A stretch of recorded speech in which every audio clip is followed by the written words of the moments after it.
turning to our coverage of COVID-19, we're going to get our first update this week from Governor Raimondo. She's going to hold a briefing at 1 o'clock this afternoon. So here's a look at the latest information we have on the outbreak here in Rhode Island. State reporting another 9 deaths over the weekend, bringing the overall death toll to 969. There have been more than 17,000 cases of COVID-19 since March.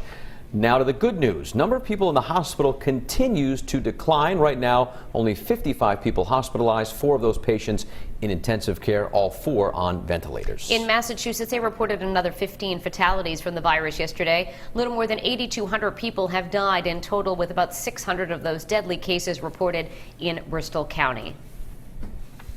This is a day a lot of families have been waiting for a very long time. Yeah, for months, in fact. Starting today, families will finally be able to visit loved ones in some of our nursing homes in Rhode Island, with some restrictions, of course. And Kate Walsh is joining us live with more on how these very important visitations are going to work to keep people safe.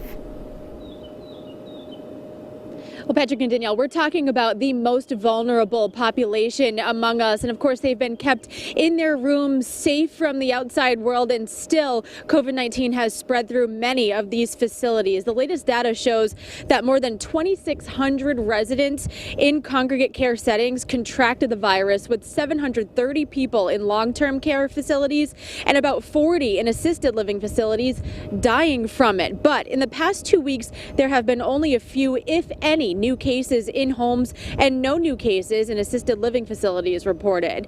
Now, the Department of Health is letting family make appointments for half-hour slots, preferably held outdoors if possible on the lawn of a facility. And if people can't make it outside their rooms, then they'll have a room inside designated for meetings. You'll have to be screened for COVID-19 ahead of time, wear a mask, and keep a distance at all times. Facilities have been required to submit a plan to the state on how they'll keep everyone safe while doing all of this. It's certainly been a long 17 weeks of families not seeing loved ones. And I spoke with a woman who said she thinks assisted living environments should have had looser restrictions than nursing home settings. She's pretty lonely. And loneliness causes depression. Depression can cause cognitive decline.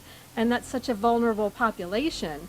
And early on, I was starting to see her get confused. It got better and she got more adjusted. But, you know, like, she stopped getting dressed. So she just stays in her nightgown and her robe. She's not walking much because she's not supposed to leave her apartment.